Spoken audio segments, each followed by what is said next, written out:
Imagine this. A family vanishes from their home without a trace. Police search for weeks. The case goes cold. Years pass. The house sits empty, gathering dust, until one day, the lights flicker on again. Curtains shift. Shadows move across the windows. Neighbors swear they see the missing family inside. Same faces, same clothes, same dog. But here's the problem. DNA proves it is the family, the one that disappeared 25 years ago. And they claim they never left. If you're drawn to stories where truth blurs with nightmare, where unsolved disappearances refuse to stay buried, make sure you subscribe. October 1995. The Dawson family disappeared on a Sunday afternoon. They had eaten lunch at their church potluck, stayed to chat with friends, and driven home in their tan Ford Windstar. Witnesses confirmed it. Several neighbors saw them pulling into their driveway just after 2 p.m. Their collie, Ranger, barked from the back seat, tail wagging against the window. By Monday morning, the Dawsons were gone. The house stood open, front door unlocked. A casserole dish from the church sat on the counter, untouched. The television flickered with static in the living room. The collie was found whimpering in the backyard, hungry but unharmed. No signs of struggle. No signs of forced entry. Nothing missing. The investigation consumed the small town of Bramblewood, Texas. Volunteers combed the woods. Police dredged the river. Flyers papered telephone poles. But weeks turned to months, months to years, and the Dawsons became just another cold case. 4 faces on a fading poster. The house was sold, resold, and eventually foreclosed. By the early 2000s, it was boarded up, the yard choked with weeds. Teenagers dared each other to sneak inside, whispering that the Dawsons' spirit still lingered. And then, in the spring of 2020, something happened that no one could explain. The house lit up again. Curtains opened. Fresh paint covered the shutters. The lawn was mowed. And one by one, neighbors began to swear that the Dawsons, the same parents, the same children, the same collie, had moved back in, unaged, unchanged, as if 25 years had never passed. The first neighbor to notice was Evelyn Mayfield. On March 12, 2020, she stepped out onto her porch with a mug of coffee and saw movement across the street. The Dawson house, a place that had been silent for nearly 25 years, now had lights glowing in the upstairs windows. She froze, mug halfway to her lips. For years, Evelyn had avoided looking at the house. It was bad luck, people said, to stare too long at the windows. A shadow might stare back. Kids from the high school broke in sometimes, leaving graffiti on the walls or beer cans in the basement, but the house itself had always seemed resistant to being occupied again. Realtors gave up trying. Owners abandoned their plans. It was a cursed address, plain and simple. But this morning, Evelyn saw lace curtains fluttering in the open window of the master bedroom. Fresh curtains, not the yellowed ones she remembered from the 90s. At first, she thought maybe a developer had finally bought the property. Maybe they were fixing it up to sell. But then, as she stood at the end of her driveway, she saw a shape move across the glass. A woman, slender, dark-haired, passing by the window as if adjusting the curtains. Evelyn's mug rattled against her saucer. She set it down quickly before she dropped it. It wasn't possible. The Dawsons were gone. Everyone knew that. She found herself walking closer, almost against her will, her slippers whispering against the pavement. From the corner of her eye, she caught another movement, this time downstairs. The living room lamp clicked on, casting a warm glow against the street. She could see into the room clearly now, the armchair in the corner, the floral couch, furniture that hadn't been there when the bank boarded the place up years ago. And sitting on the couch, knees tucked up, hair in a loose braid, was a teenage girl. Evelyn's heart skipped. It couldn't be. The girl looked exactly like Anna Dawson. But Anna would be in her 40s now, not 15. Evelyn backed away slowly, almost stumbling on the curb. She didn't remember going back inside, only that later she was sitting at her kitchen table with her phone in her hand, debating whether to call her son or the police. In the end, she called no one. She told herself she must have imagined it, a trick of the light, too much wine the night before. But that night, when she looked again, the Dawsons' porch light was on, and from then on, Bramblewood began to whisper again. Detective Aaron Holt didn't believe in whispers. He believed in paperwork, evidence, long hours, and the slow grind of facts. At 47, he had the weary posture of a man who had spent too much of his life in fluorescent-lit rooms and funeral parlors, telling people things they didn't want to hear. He'd grown up in Bramblewood. He remembered the Dawson case well. In 1995, he'd been a rookie officer, barely 22, tasked with standing guard at the Dawson property while investigators searched inside. He remembered the smell of that casserole on the counter, already turning sour. He remembered the dog scratching at the back door, and he remembered the hollow, bone-deep chill of walking through a house that felt like it had just been emptied minutes before. Now, 25 years later, the chief wanted him back on it. "We've had reports," the chief said, sliding the file across Holt's desk. "Neighbors say the Dawsons are back. Same faces, same kids, even the damn dog. You've got history with the case." "Go take a look," Holt had stared at him. "Chief, with respect, this sounds like hysteria. People cooped up too long, seeing things they want to see." "Maybe," the chief said. "Or maybe something stranger. Either way, we need eyes on it." So here he was, parked across the street in an unmarked sedan, watching the Dawson house through the rain. It was March 15th, 3 days after the first report.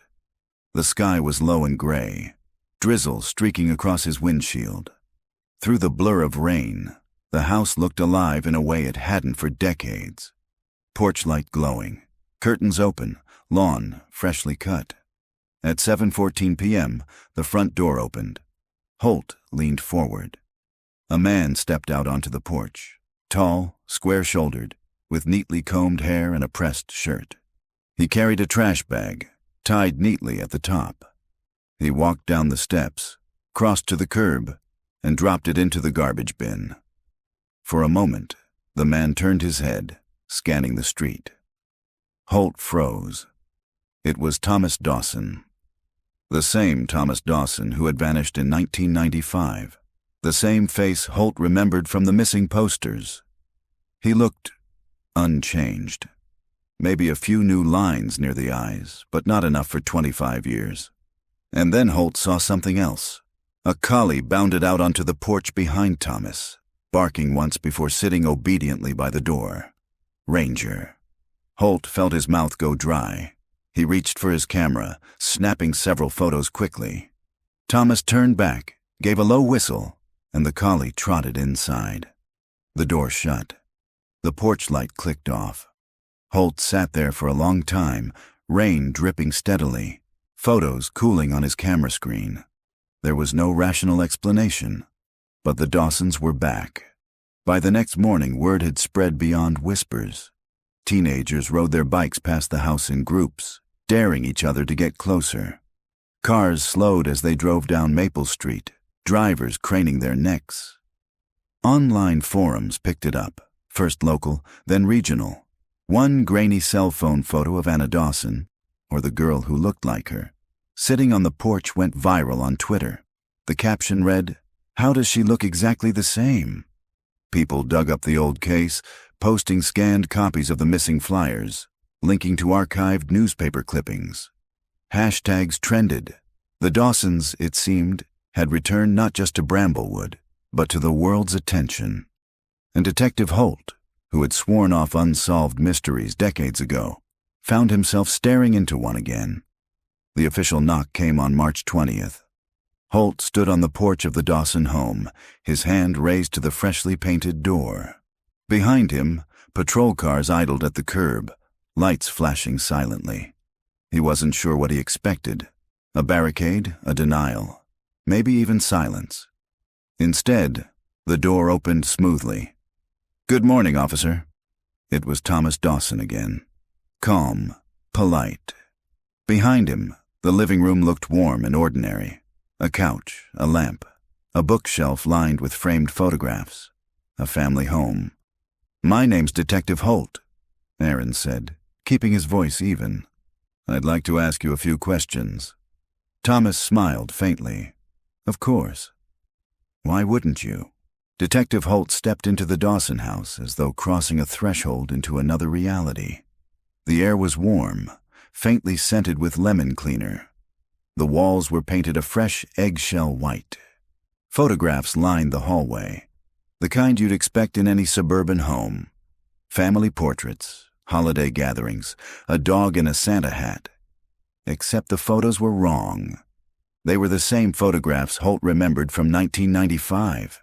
He'd seen them in the original case file, even handled a few when evidence techs cataloged the Dawson home all those years ago.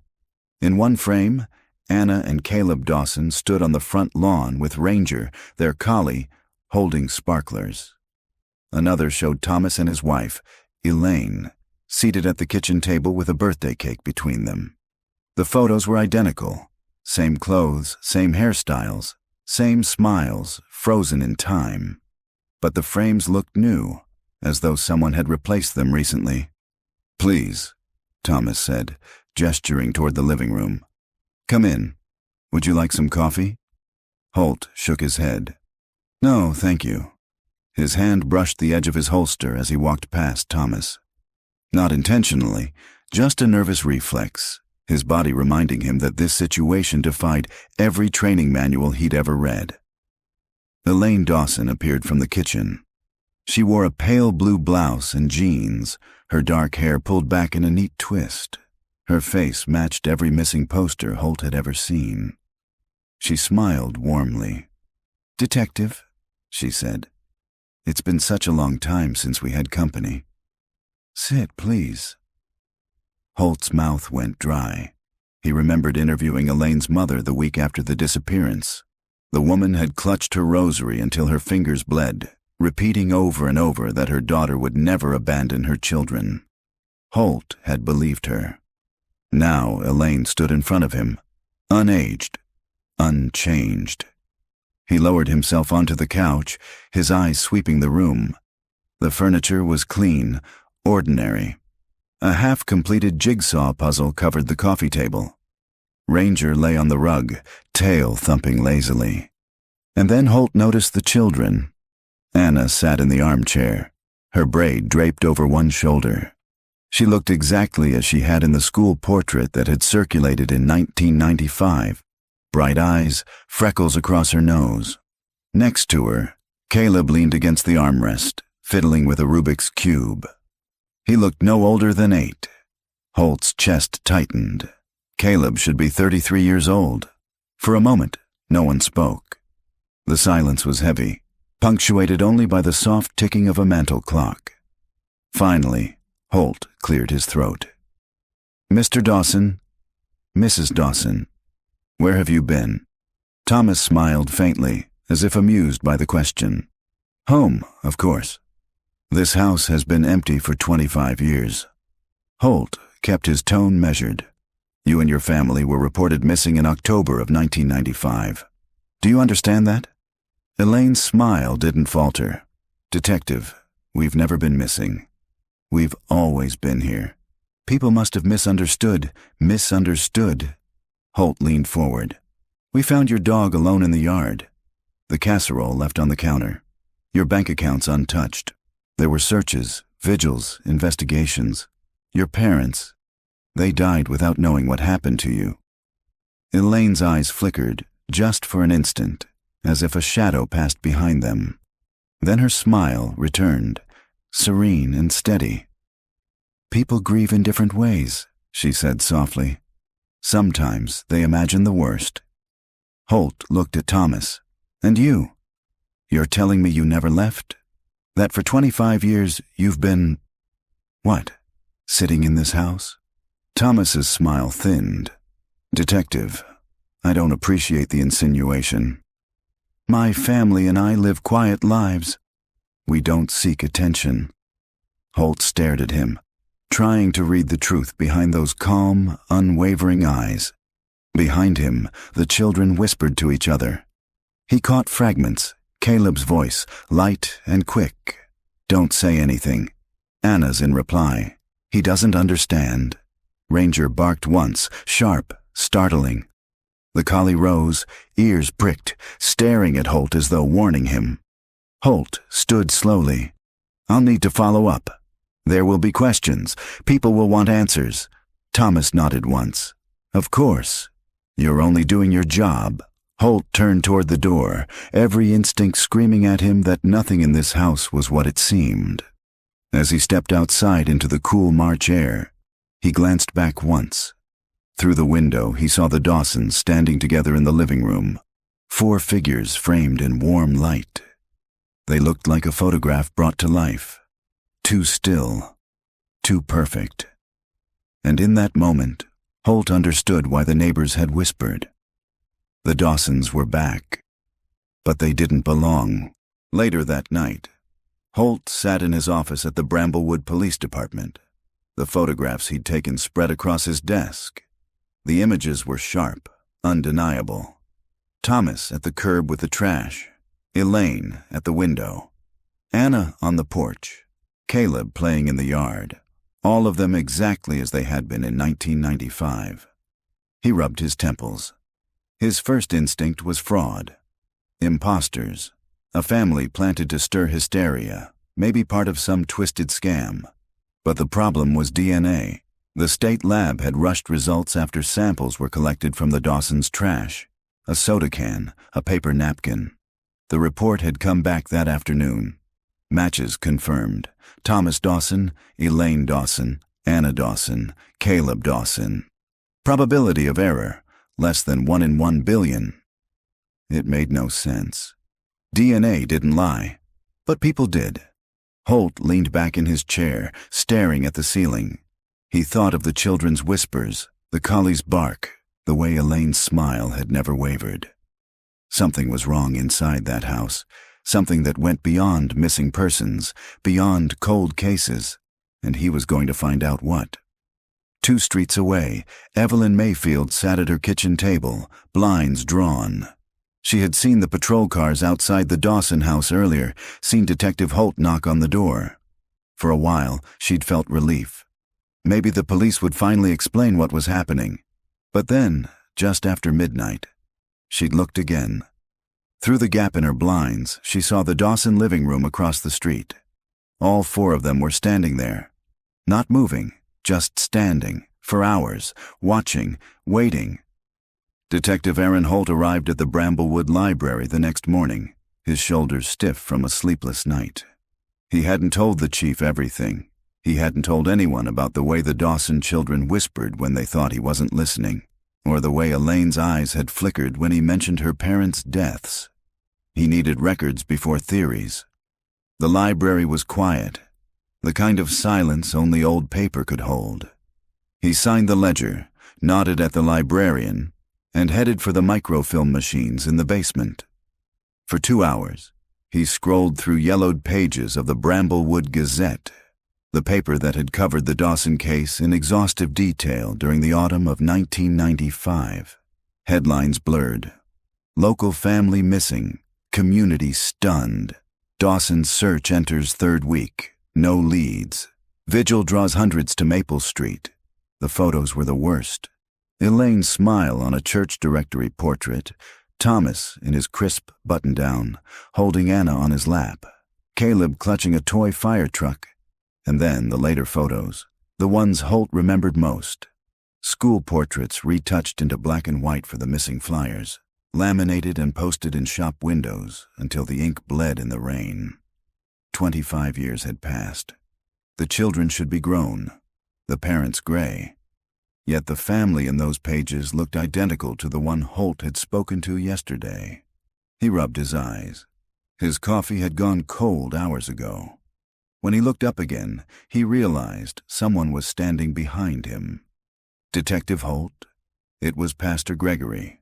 The same man who had presided over the Dawson vigil in '95. His hair had thinned since then, but his eyes were sharp.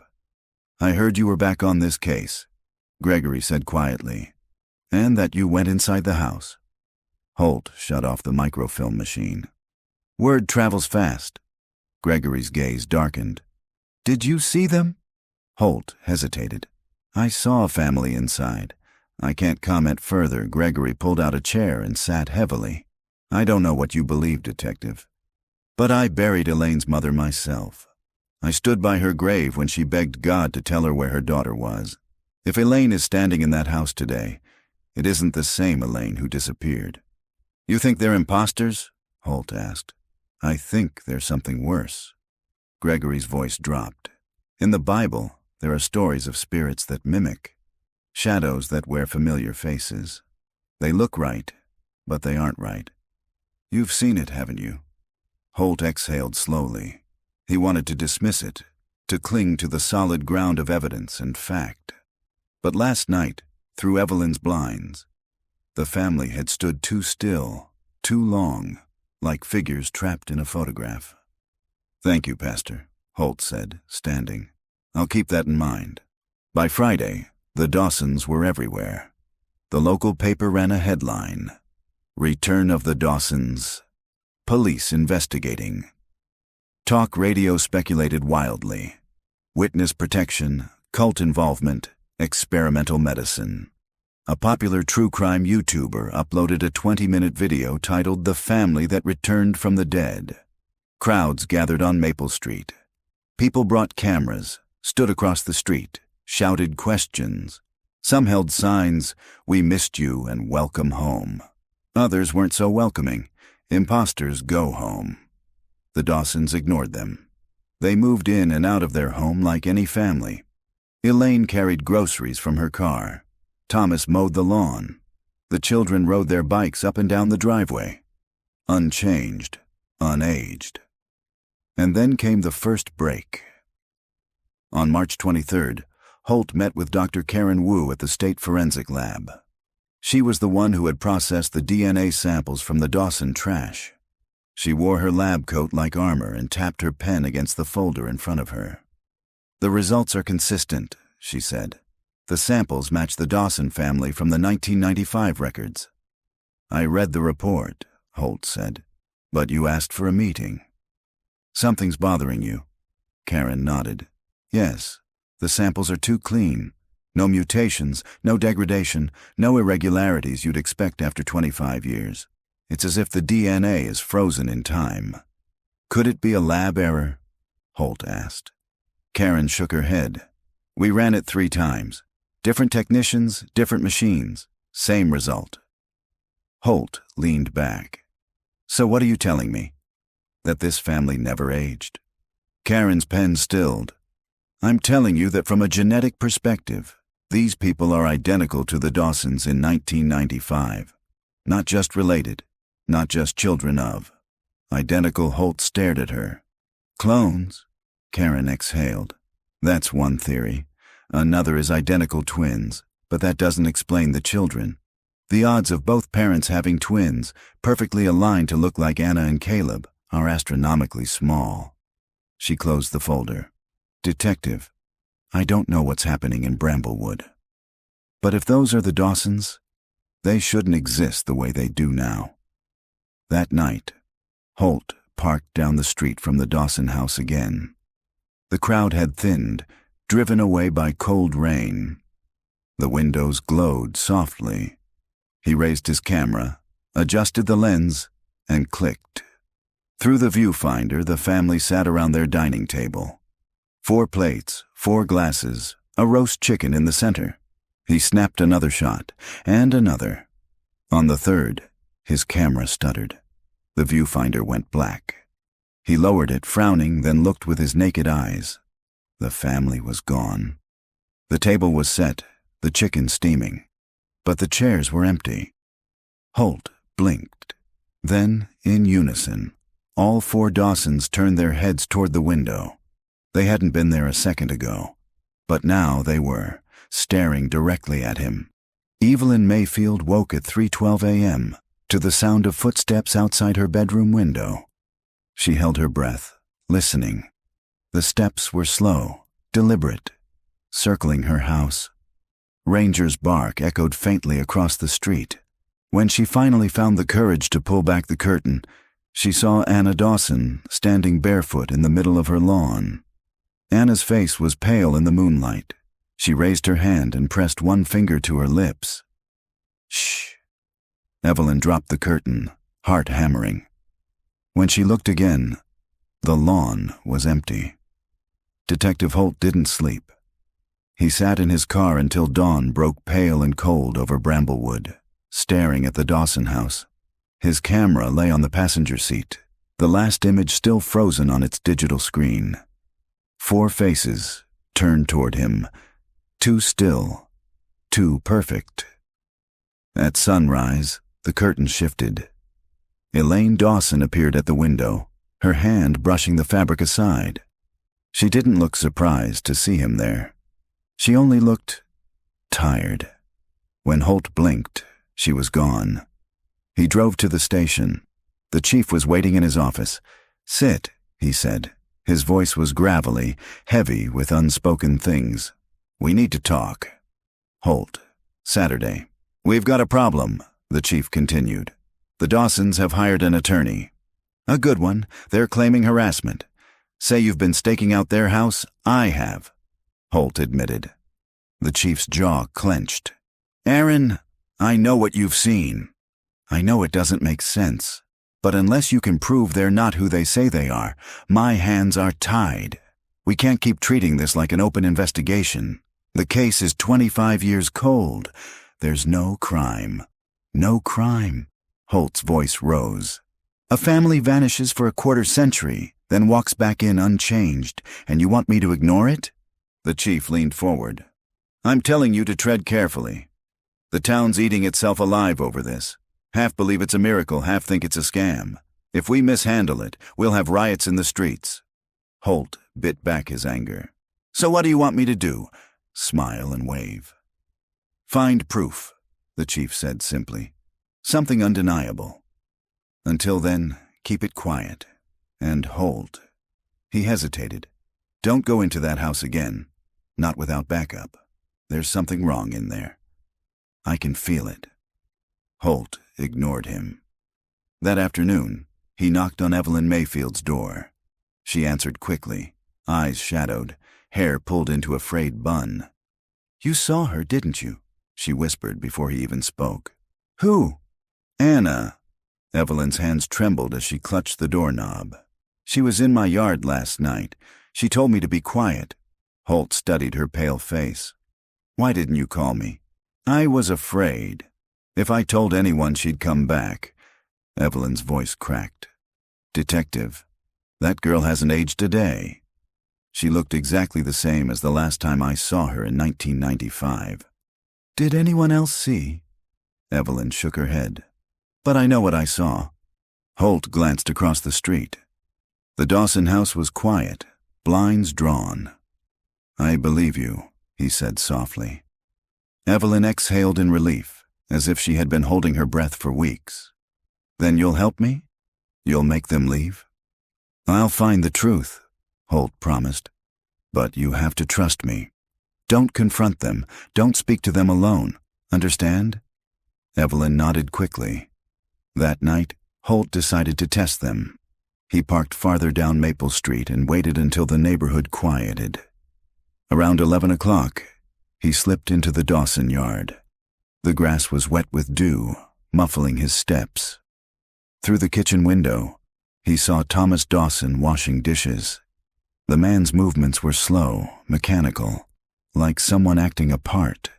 Beside him, Elaine dried plates with a dish towel, her face expressionless.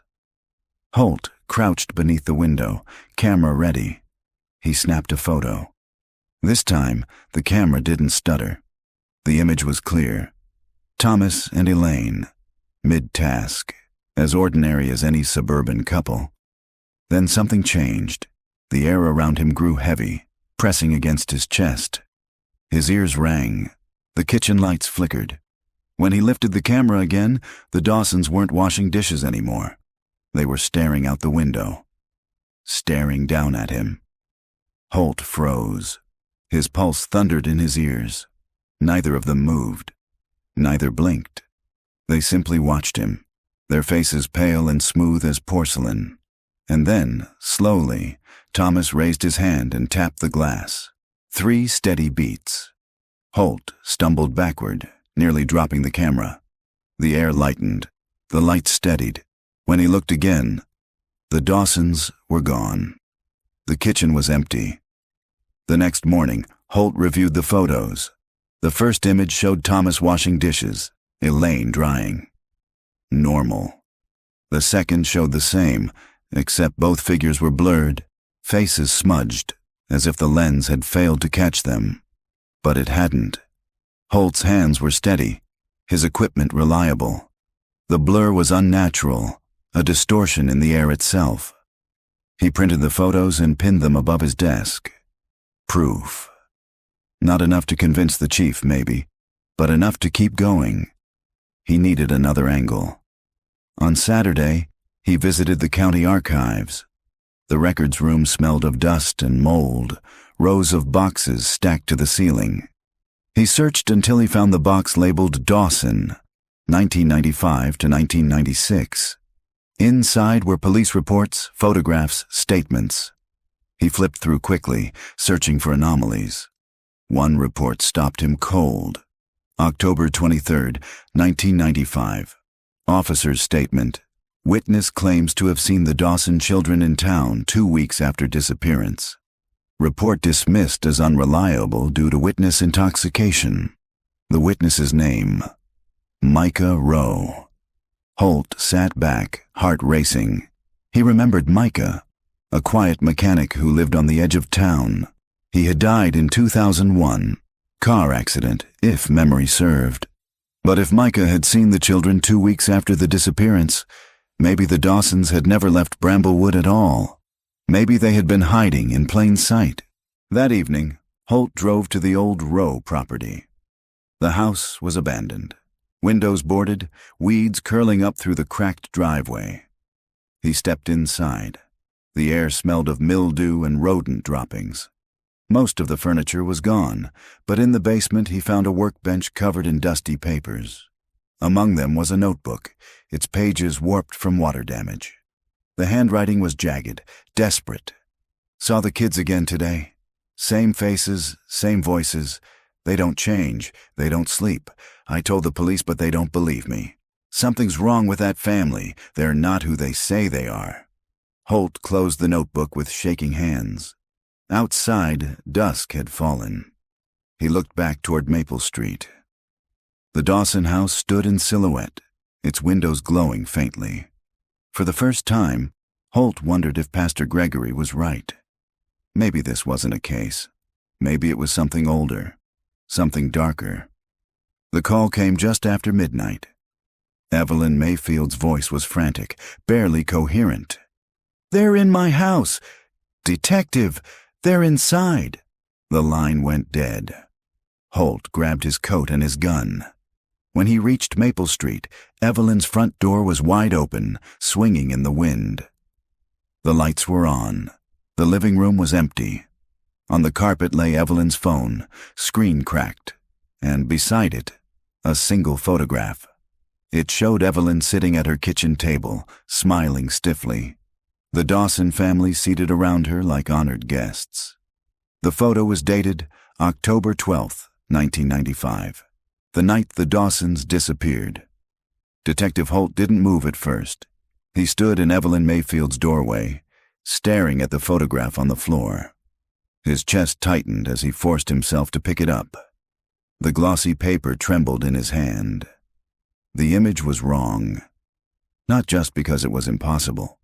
Evelyn smiling at a table with a family who had supposedly vanished that very night, but because of the details. The wallpaper behind them wasn't the current soft cream. It was the gaudy floral pattern Evelyn had ripped down in the early 2000s. The coffee mugs were the chipped ceramic set Evelyn had thrown out when her husband died. The photograph was real, and Evelyn Mayfield was gone. Holt called it in. Within 30 minutes, Maple Street swarmed with flashing lights. Officers combed through Evelyn's house, marking evidence, taking statements from the handful of neighbors who had come outside in their robes and slippers. None had seen anything. No vehicles, no strangers. Just Evelyn's porch light flicking on, and then silence. The chief arrived, his face grim. "Aaron, what the hell is this?" Holt handed him the photograph. The chief squinted at it, then swore under his breath. "Where did you get this?" "On the floor," Holt said. "When I arrived, the house was open. No sign of Evelyn." The chief rubbed his forehead. "We'll put out an alert." "But Holt," his voice dropped, "do not tell anyone about that picture. Not yet. If this gets out, we'll have hysteria." Holt didn't argue. He knew hysteria was already here. By dawn, Evelyn's house was sealed off with the yellow tape. Holt drove home but didn't enter. He sat in his car, staring at the empty street. His exhaustion pressed down like lead. He closed his eyes, intending to rest just for a moment. When he opened them, the world had shifted. His windshield was fogged from the inside. The clock on the dashboard read 2 a.m., though he could swear it had been nearly 7. And standing in the middle of the street was Anna Dawson. She wore a pale nightgown, bare feet on the asphalt, hair limp around her face. She stared directly at him, her lips moving soundlessly. Holt scrambled for the door handle, but when he stepped out, the street was empty. Only the lingering echo of a child's voice, soft, pleading, remained in the air. The next day, Pastor Gregory called. "I need to show you something," he said. His voice was taut with urgency. "Come to the church." Holt hesitated. The pastor unnerved him. But Evelyn's disappearance had rattled him enough to grasp at any thread. The church basement was dim, lined with filing cabinets and boxes. Pastor Gregory unlocked one and withdrew a folder yellowed with age. "These are from the 1970s, he said, "long before you came here. Back then, another family lived on Maple Street. The Cunninghams, husband, wife, 2 children, good church-going people. One night they vanished. No struggle, no trace, just gone." He spread the papers across the table. Police reports, grainy photographs, a newspaper clipping. Holt skimmed the headlines. "Cunningham family missing. No leads." "What does this have to do with the Dawsons?" he asked. Gregory's eyes gleamed. "Look closely." Holt lifted one of the photographs. The Cunningham daughter stared back at him. Dark hair, solemn eyes, a pale ribbon tied at her throat. She looked almost identical to Anna Dawson. Holt's skin prickled. "Coincidence?" Gregory shook his head. "It's not coincidence. It's repetition. Every 25 years, Maple Street loses a family, and then—" He leaned closer, his voice dropping. "They come back. The same faces. Unchanged." Holt shoved the photo aside. "You're telling me this is... what? A curse?" "I'm telling you what the records show," Gregory said. "The Dawsons are not the first. And if we don't act, they won't be the last." That night, Holt dreamed. He was standing in Evelyn's kitchen. The Dawson family sat around the table, smiling stiffly, their hands folded.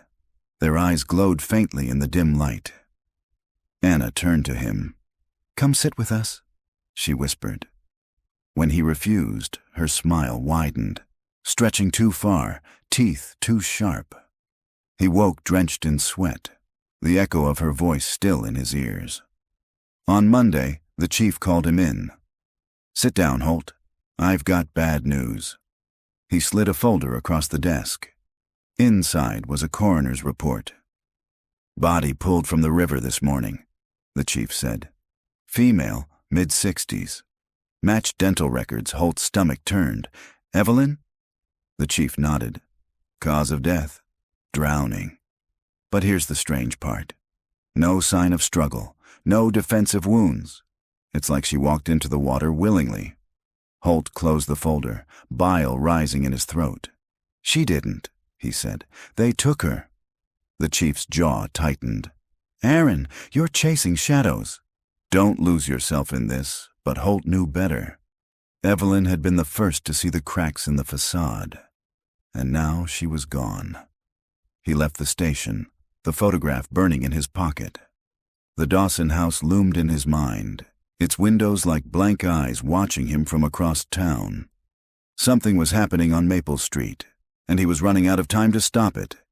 Detective Holt drove past the Dawson house 3 times before he forced himself to stop. The blinds were drawn tight. No movement, no sound. The lawn was neatly mowed, the hedges trimmed, as if nothing inside the house could possibly be wrong. But Evelyn Mayfield was in the river. Holt parked 2 houses down and walked.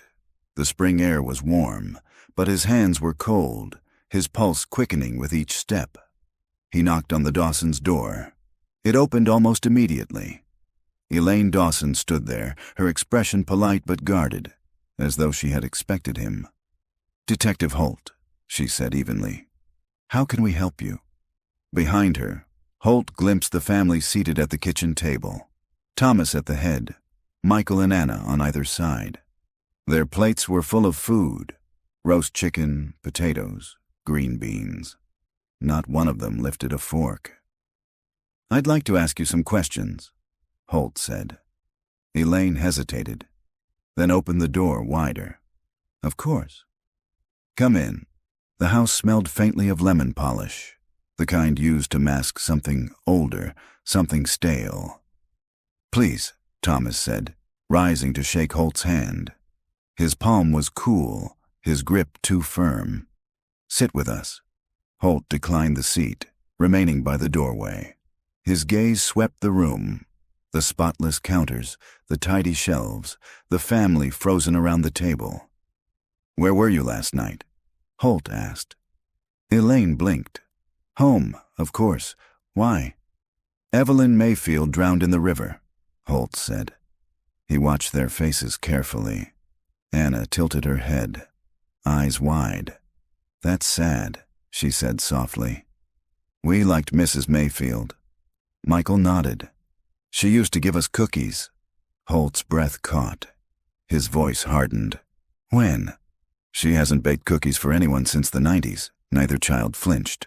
They only looked at him with calm, steady eyes. Elaine folded her hands neatly.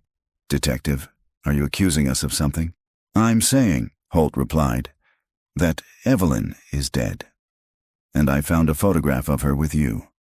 Dated the night you disappeared. Thomas's smile didn't waver, but his eyes sharpened. That's impossible. Is it? Holt pressed. Do you want to explain how Evelyn ended up at your table in 1995? Silence. The children stared. Elaine's knuckles whitened where she gripped her napkin. Finally, Thomas spoke. Detective, I think you should go. Holt didn't move. Not until you tell me the truth. Thomas stepped forward, close enough that Holt could smell the faint metallic tang on his breath. The truth, he said quietly, is that you don't belong here. Not anymore. For a moment, Holt thought he saw something ripple beneath Thomas's skin, a shimmer like heat rising from asphalt. Then it was gone. The family watched him in perfect stillness. Holt's instincts screamed. He backed toward the door. We'll talk again, he said, his voice steady though his heart hammered. Of course, Elaine murmured. We'll be here. Outside, Holt filled his lungs with fresh air, but it didn't clear the dread. He drove straight to the station and spread the photographs across his desk. The blurred image of the Dawsons, Evelyn's impossible snapshot, the Cunningham girl from the 1970s who looked too much like Anna. Patterns, echoes, repetition. He scrawled on his notepad. Not aging, not human, parasites, copies. He didn't know what he was fighting. Only that it had taken Evelyn, and if he waited too long, it would take more. The next night, Holt dreamed again. He was standing at the edge of the river. Evelyn floated face down in the water, her gray hair streaming around her. When he waded in to pull her out, her head lifted. Her eyes were wide open, lips moving. "They'll keep replacing us," she whispered. "Family after family after family." Holt woke with a gasp, the sheets damp with sweat. He couldn't ignore it anymore. He returned to the archives, digging deeper. Midnight passed, then 1, then 2. Finally, he found what he hadn't known he was searching for. A thin folder, misfiled beneath land records. Inside were photographs from 1950. Black and white, grainy but clear enough. Another family on Maple Street. The Harrisons. 4 faces. A father, a mother, 2 children. The daughter's eyes caught him, wide, solemn, framed by a pale ribbon. Holt closed his eyes. It was Anna. Again, same face, same age, different name. He turned the photo over, scrawled on the back. "Harrison's missing, house empty. 1950, 3 families, 70 years, always the same." Holt drove home at dawn, the folder on the seat beside him. As he pulled into his driveway, a figure stood at his door. Anna Dawson. She wore the same nightgown as before, white and thin, her bare feet pale against the concrete. She raised her hand in a small wave. Then she vanished. Holt stumbled inside, heart pounding, and bolted the door. On his kitchen table lay a photograph he hadn't left there. It showed Holt himself, sitting at the Dawsons' table, hands folded, a stiff smile on his face. The date at the bottom, October 12th, 1995. Detective Holt didn't go to work the next morning. He sat at his kitchen table, staring at the photograph that should not exist. His own face frozen in time, seated at the Dawsons' dinner table in 1995. His chest ached with exhaustion, but his mind would not stop. There were only 2 possibilities. Either the Dawsons had staged the photo somehow, manipulating old film stock to torment him, or he pressed his palms against his eyes, unwilling to finish the thought. The knock on his door came softly. 3 taps. Just like Thomas Dawson had tapped the glass. Holt's hand went to his pistol before he opened the door. It wasn't Thomas. It was Anna. She stood barefoot on his porch, clutching the hem of her nightgown, her eyes huge and solemn. "Detective," she whispered, "I don't want to be here anymore." Holt stepped aside reluctantly, letting her in. She smelled faintly of river water and something sweet, like spoiled fruit. "Sit," he said, gesturing to the couch. She obeyed, folding her hands in her lap with a child's precision. Yet her gaze was too sharp, her composure too practiced. "You said you don't want to be here," Holt prompted. "Here where?" "With them," Anna whispered. Her voice shook. "They make us stay. They make us smile. They say we're a family, but we're not." Holt's skin prickled. "Then what are you?" Anna's lips trembled. She leaned closer, as though afraid the walls might hear. "Copies. Made from the ones who went before. Every time they make us again." Holt's throat tightened. "Who makes you?" She shook her head violently. "If I tell you, they'll know." "Then why come here?" he asked, her eyes filled with tears that did not fall. "Because you're next." Before Holt could speak, the room darkened. The lights flickered once, twice. The air grew heavy, pressing against his ribs. Anna's expression changed. Her lips stretched into a smile too wide for her face. "They're here," she whispered. The window shattered inward. Holt dropped, drawing his pistol. Glass rained across the floor. Through the shards, a figure climbed. Thomas Dawson, his face expressionless, his hand steady as if the broken glass didn't cut him at all. Elaine appeared behind him, stepping carefully through the wreckage. "Anna," she said calmly. "Come home." Anna sat perfectly still, her smile frozen, eyes locked on Holt. "Detective," Thomas said, voice low, "this isn't your fight." Holt aimed his pistol. "Stay where you are." Neither flinched. "You can't stop this," Thomas said. "It's bigger than you. It's older than all of us." He reached for Anna's arm. She rose mechanically, the tears gone from her face, smile still fixed. Holt fired. The bullet struck Thomas in the shoulder. He staggered but did not bleed. His smile widened, and for the first time Holt saw the ripple beneath his skin, a shimmer, a distortion, like a reflection on disturbed water. Elaine stepped forward. "Enough," she said. Her voice deepened, vibrating in Holt's bones. "You'll join us soon." "Don't fight what's already decided," Holt fired again. The bullet punched through her torso. She didn't even stumble. Then the lights flared white, blinding.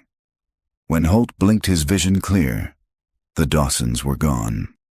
Only the broken window remained, the night air cold against his face. Anna's impression lingered in the couch cushions. Holt didn't sleep. He boarded the window, packed his evidence into boxes, and left his house before dawn. He couldn't stay there, not with them able to come and go at will. He drove aimlessly until he found himself outside the hospital. Micah Rowe's name surfaced in his mind, the man who had claimed to see the Dawson children in 1995. Dead nearly 20 years, but maybe someone still alive had known him. The records clerk was tired but cooperative. Within an hour, Holt held Micah's medical files, notes from therapy sessions, observations of paranoia, scribbled warnings in the margins. They live in reflections. They step out when the mirror is ready. Holt's hand shook. He remembered the shimmer under Thomas's skin. Maybe Micah hadn't been paranoid at all. That evening, Holt parked down the block from Maple Street. He watched the Dawson house until the sun slipped away. The lights flicked on, room by room, until the whole house glowed. Shadows moved across the curtains. At exactly 9 o'clock, the front door opened. The Dawsons stepped out, dressed in their Sunday best. Thomas in a suit, Elaine in a blue dress, Michael with a tie too tight, Anna with her ribbon. They walked down the driveway and stood at the curb, motionless as though waiting for something. Holt raised his camera. The air around them rippled. One by one, duplicates stepped out. Exact copies, identical faces, identical clothes. 4 Dawsons became 8, then 12, then 16. Each pair of eyes lifted toward Holt's hiding place. He lowered the camera, bile rising in his throat. This wasn't a family. It was a factory, and it had been running on Maple Street for generations. Detective Holt knew he couldn't keep circling the Dawson house forever. Every night, the duplications multiplied. He had counted 22 at one point, rows of identical Dawsons standing in the streetlight like mannequins. They never spoke, never moved, only stared toward the watching world. And then, as if someone had flipped a switch, they would vanish, leaving the street empty once more. It was a performance, a message, and Holt was the audience. By Thursday night, he made his choice. He would go inside. He prepared as if for war. 2 cameras, extra batteries, a body mic connected to a recorder strapped under his jacket. His service weapon, loaded and cleaned. A flask of holy water Pastor Gregory had pressed into his hand, murmuring prayers. Holt didn't believe in blessings, but he was desperate enough to carry it. The street was quiet when he parked, the air thick with the silence that had become Maple Street's signature after dark. Neighbors no longer peeked from windows. They stayed away from their blinds, pretending not to hear the footsteps and whispers outside. The Dawson house loomed at the end of the block, windows glowing faintly. Holt crossed the lawn. His boots sank into damp earth. His hand tightened on the gun. He didn't knock. He turned the doorknob. It opened without resistance. The air inside was warm, stale. The lemon scent was gone. The living room sat in perfect order. Couch, armchair, photographs on the mantel. But something was wrong. The photographs had changed. No longer the Dawsons smiling at holidays or birthdays. Now they showed strangers. Families Holt didn't recognize, frozen in black and white, then in fading Polaroid, then in glossy color. Families from every decade, their clothes shifting with the years. In each, the children were always the same. The girl with the braid, the boy with the toy. Anna and Michael, over and over. Holt's stomach lurched. He lifted one frame. The back bore a neat inscription, "The Harrisons, 1950. He set it down carefully, his hands trembling. A sound echoed from deeper in the house, a low, rhythmic thud, like machinery. Holt followed it. The basement door stood ajar. He descended slowly, the wooden steps groaning under his weight. The thudding grew louder, accompanied by a faint hum. The basement smelled of damp concrete and iron. In the center stood a machine, or something that looked like one. Wires snaked across the floor, pulsing faintly as though alive. Glass cylinders lined the walls, filled with a murky liquid. Inside each cylinder floated a shape. Children, some with half-formed faces, their features blurred like unfinished clay. Some perfectly clear, eyes shut, hair drifting in the liquid. Anna, Michael, dozens of them. Holt staggered back, bile rising in his throat. His flashlight beam shook. One of the children's eyes opened. Holt dropped the light. It clattered across the floor. From the shadows, a voice whispered, "Detective!" He turned, gun raised. Elaine Dawson stood at the foot of the stairs, her dress immaculate, her face serene. Behind her, Thomas appeared, blocking the exit. "You weren't invited," Elaine said softly. "What is this?" Holt demanded. His voice cracked. "What are you doing to those children?" Elaine tilted her head. "Preservation, renewal. Families fade, families die, but we keep them whole." "They're copies," Holt spat. "Empty shells." Elaine's smile widened. "Are you so sure? Look at them. They laugh, they play, they remember. Isn't that enough?" Thomas stepped closer. His skin rippled in the flashlight's beam. "You've seen what happens when families vanish. Grief, anguish. The world tears itself apart. We spare them that. We bring them back." Holt's finger tightened on the trigger. "That's not bringing them back. That's puppetry." Thomas's eyes flashed. "You'll understand soon." He raised his hand. The hum in the basement deepened. The cylinders vibrated, liquid churning. Faces pressed against the glass, lips moving silently. Holt backed toward the far wall, his heart hammering. He thought of Evelyn's photograph, of her stiff smile, her hands folded at the Dawson table. He thought of Anna whispering, "Because you're next." "Not me," Holt said through clenched teeth.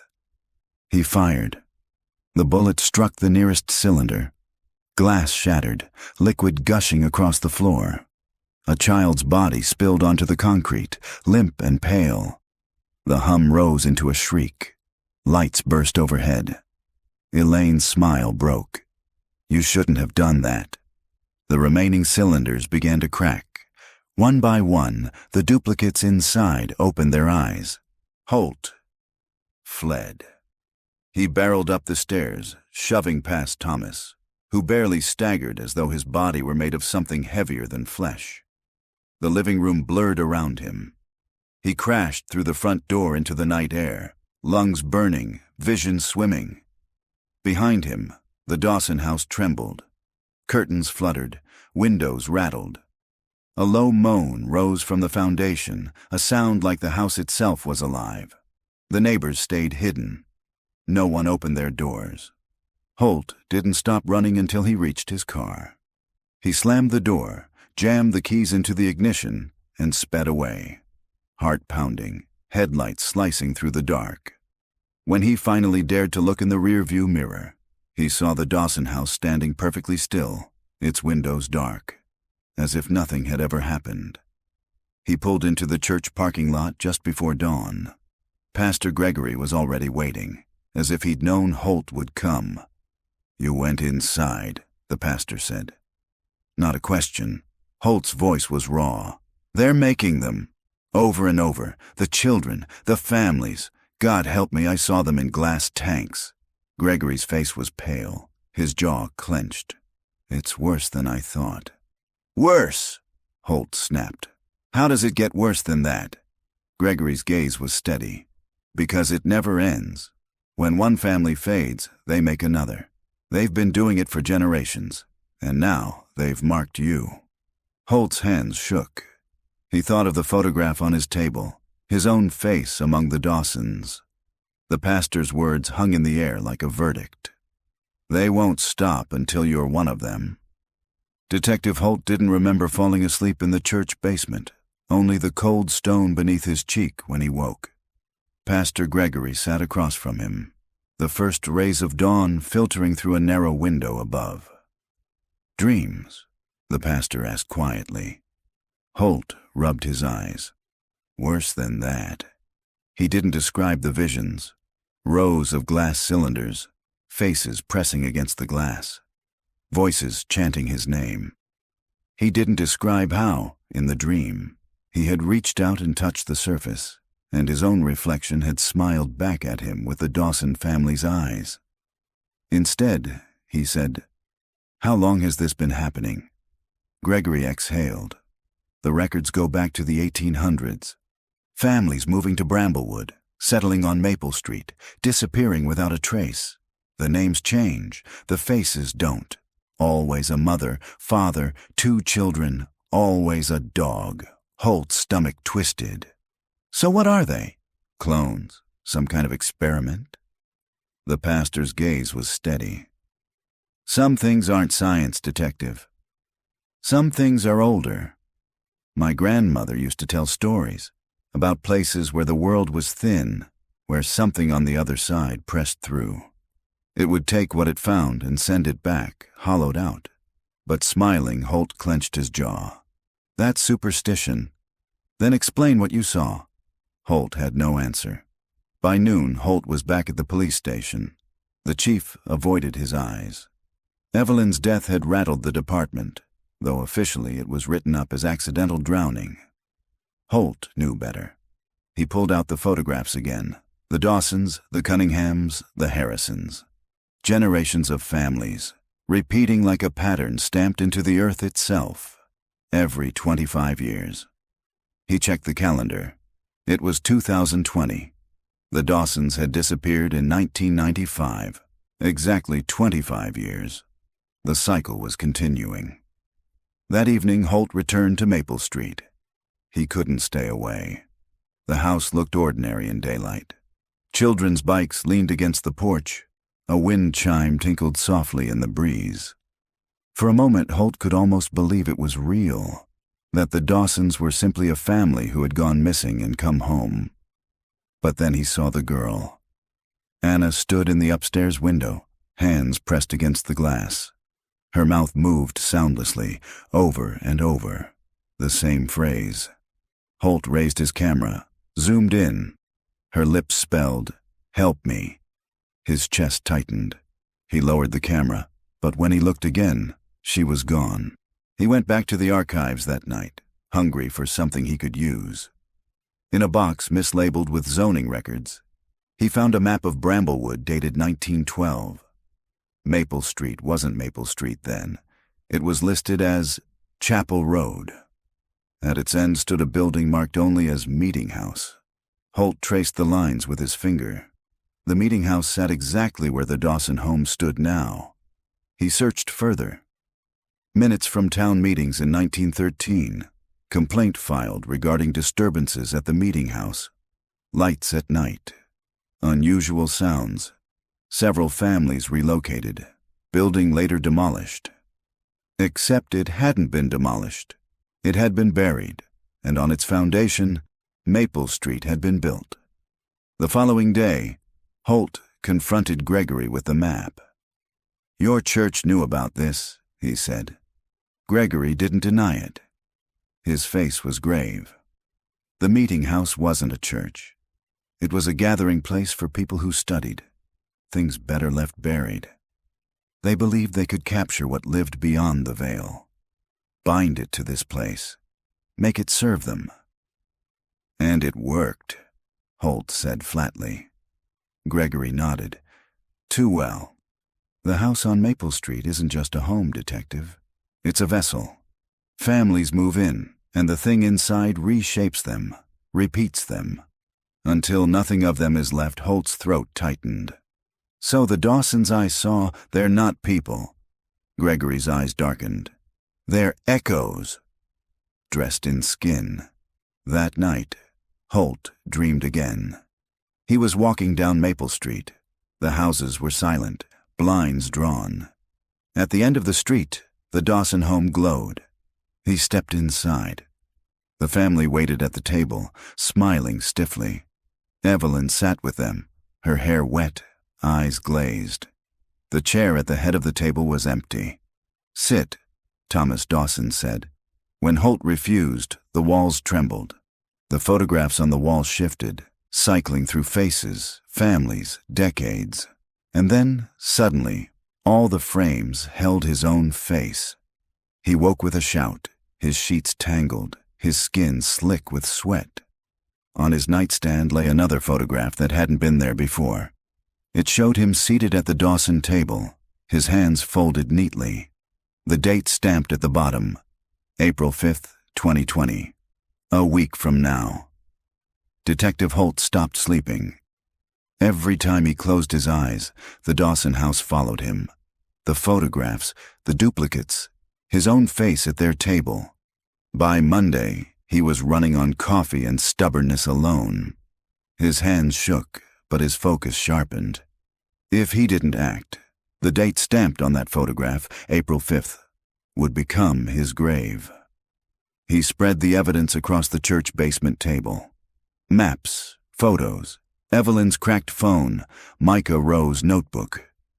Gregory sat across from him, lips moving silently in prayer. "We can't stop it," Gregory said finally. "The families never come back. They only wear the faces. And once it marks you—" "I'm not finished yet," Holt cut in. His voice was hoarse but steady. "Every machine has a core. That thing in the basement, it runs on something. If I can find it, I can shut it down." Gregory frowned. "And if you can't, then it kills me. Either way, I don't end up at that table." That night, Holt prepared as if heading to war. His pistol, though he doubted bullets mattered. A crowbar, a satchel of accelerants from the evidence lockup, gasoline, flares, thermite charges, and Gregory's flask of holy water, though Holt still wasn't sure whether he carried it out of belief or desperation. At midnight, he parked on Maple Street. The neighborhood was silent. The Dawson house glowed, steady as a lighthouse. He crossed the lawn. The air grew thick, pressing down on his chest. His ears rang faintly. The front door was unlocked, waiting. The house greeted him with silence. The living room looked ordinary. Couch, lamp, photographs on the walls. But the photographs had shifted again. This time they showed him, dozens of copies of himself, smiling stiffly beside the Dawson family.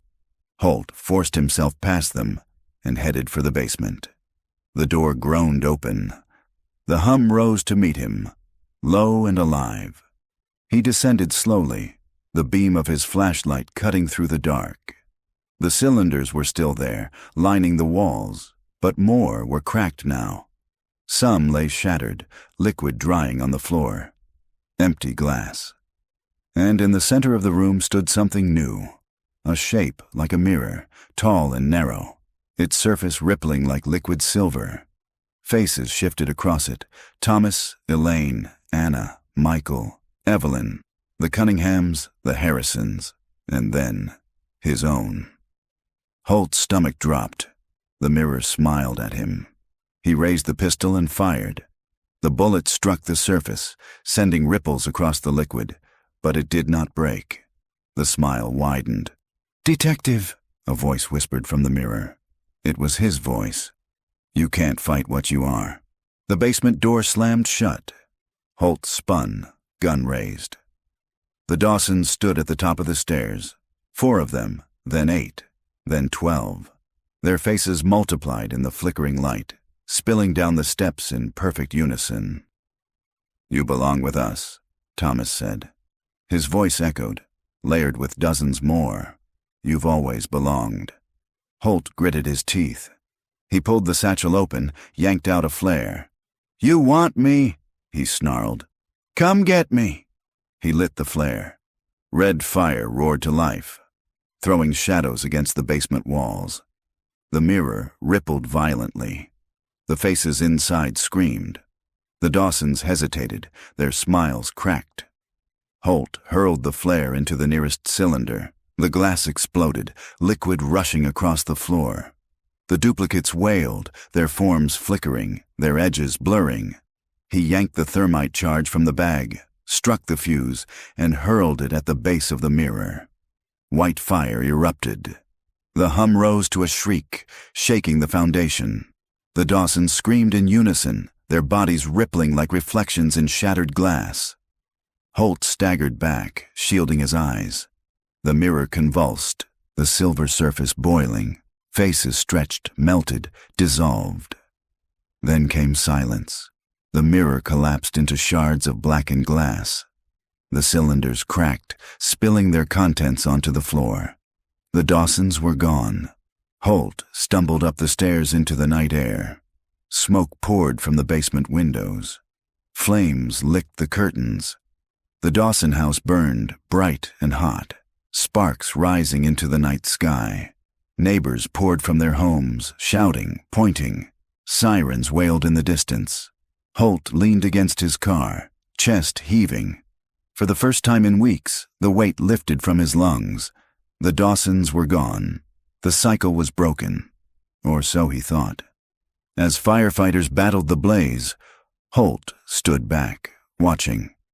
The house collapsed inward, beams crashing into sparks. And in the crowd of neighbors, he saw her, Anna. She stood barefoot on the curb, nightgown pale in the firelight, her braid hanging over one shoulder. She smiled at him. Then she vanished. Holt's hands shook. His chest went cold. Because when the flames roared higher, he saw something glinting in the wreckage. Unburned, untouched. A shard of the mirror. Its surface still rippling faintly, as though waiting. Detective Holt didn't remember driving home.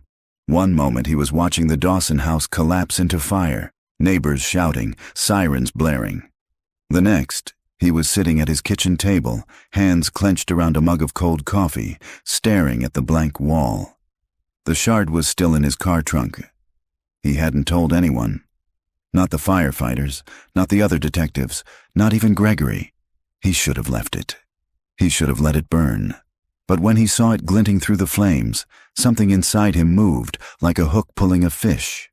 His body had acted before his mind caught up. Now it sat wrapped in an old towel, humming faintly like a machine left on. He could feel it through the walls. By Tuesday morning, Holt forced himself back into routine. He shaved. He showered. He went to the station. The fire marshal called it a gas leak. Reporters swarmed the site, eager for a story about the infamous vanishing family house finally destroyed. Everyone wanted to believe it was over, but Holt knew better.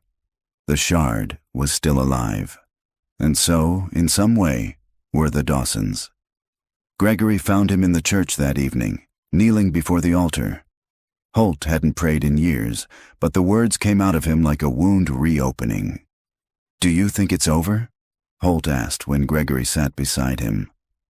Gregory looked at him closely. "You don't believe it is?" Holt hesitated. "I found something." In the fire, a piece of it Gregory's face drained of color. "You kept it?" "I couldn't leave it there." "You don't understand," Gregory whispered.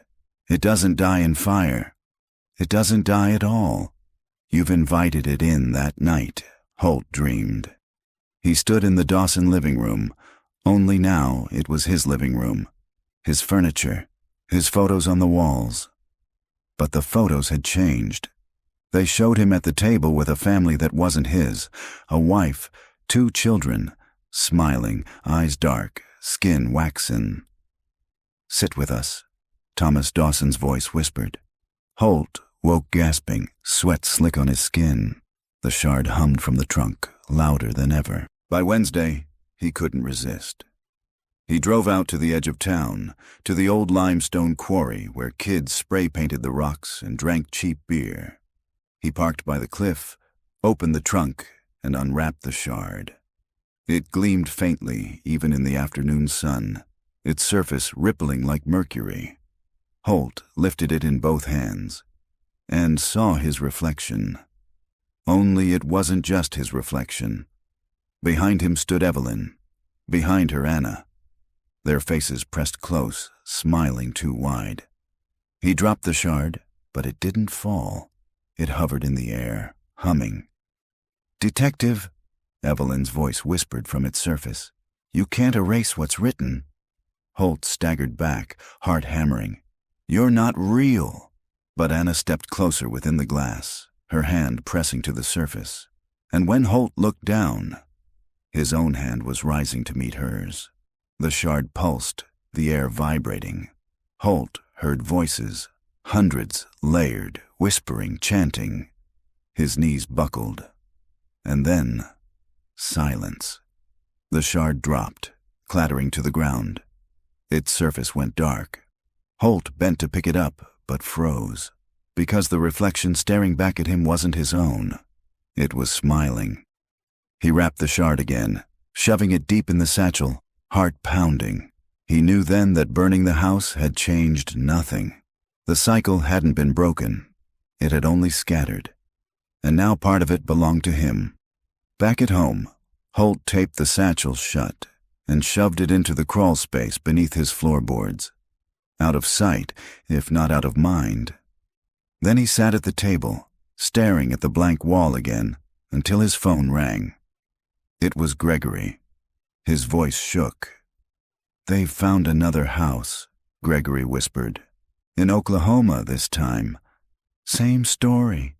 A family gone 20 years, and last night the neighbors swore they saw them through the windows." Holt closed his eyes. The Shard hummed faintly beneath the floorboards. It was spreading, and it wasn't finished with him. Detective Holt knew he couldn't ignore it any longer. The Shard was calling. By Thursday night, the hum beneath his floorboards had grown louder, like a generator hidden inside his walls. His lights flickered, his radio whispered voices when it wasn't plugged in, and the photos in his apartment had changed. He stared at the one of his police academy graduation. It should have shown him with his class, grinning in their pressed uniforms. Instead, the others were gone, replaced.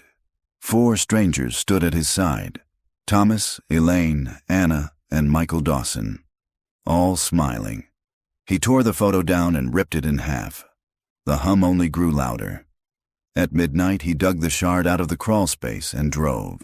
He didn't know where he was going until the road signs pointed toward Oklahoma. Bramblewood wasn't unique. Gregory had been right. The Dawsons weren't alone. Somewhere, another house had lit up. Another family had returned, and Holt couldn't let it grow unchecked. He followed the address Gregory had whispered, a farmhouse on the outskirts of Stillwater. It stood alone in the wheat fields, pale and ordinary. Yet every window blazed with light. Holt parked 100 yards out. The Shard pulsed in the passenger seat, its glow leaking through the towel. For a moment, he considered turning back. Let someone else handle it. Let the world fall into whatever abyss it was sliding toward. But then he thought of Evelyn, of Anna, of all the faces pressed against the glass, begging, smiling. And he knew it had already chosen him. He carried the Shard across the field. The wheat bent toward him as he walked, whispering like dry voices. The farmhouse door was open. Inside, the air was warm, thick, alive. The hum reverberated through the walls, shaking dust from the rafters. And there they were, a family of 4, seated at the kitchen table, hands folded, eyes locked on him. "Welcome home," the father said, His voice was Thomas Dawson's voice.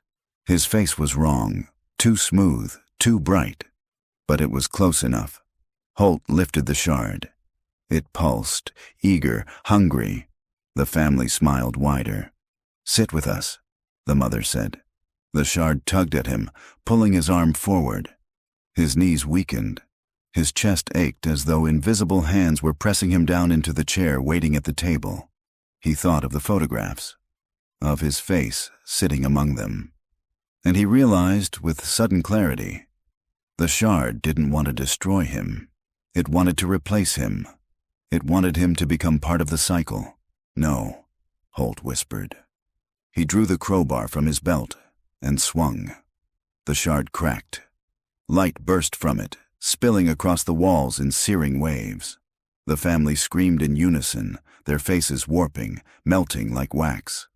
Holt struck again. The shard shattered into 3 jagged pieces. The hum spiked to a shriek that shook the farmhouse foundations. The family lunged at him, mouths stretched too wide, eyes black as ink. Holt hurled the shards into the air and fired his pistol. Bullets struck glass. The pieces exploded, raining silver dust. The screams cut off. The family froze. Their bodies convulsed, then collapsed into heaps of clothing and bone. Empty shells. The farmhouse went silent. Holt staggered into the night, lungs burning. The wheat swayed violently, then stilled. In the distance, the farmhouse glowed faintly, then crumbled inward, timbers snapping like bones. By dawn, only smoke rose from the field. Holt leaned against his car, staring east as the sky paled. The shards were gone. The hum was gone. But deep inside, in the silence between heartbeats, he thought he heard something else. Not gone, not destroyed. Waiting. The sun crested the horizon. Holt slid into his car and started the engine. He didn't drive back to Bramblewood. He didn't drive back to the station. He drove on, past the fields, past the towns, past the people who still believed their homes were safe. Because he knew the truth now. There would be another house, another family, another face smiling from behind glass. And until he was gone, it would never stop looking for him. A year later, Bramblewood had rebuilt itself around absence. The Dawson house was gone, its lot smoothed into a patch of grass. Children biked past without slowing. The name was rarely spoken, but every so often, someone new moved into town, and the old stories rose again. The missing family, the house that lit up after 25 years, the detective who vanished soon after. Because Holt never came back. His apartment sat empty, his badge and guns sealed in evidence storage. His car was found at a motel outside Wichita. Engine still warm, driver's door open. No one at the desk remembered seeing him, but in the room he'd rented, the mirror over the sink was cracked, and on the nightstand, left neatly in the glow of the lamp, was a photograph.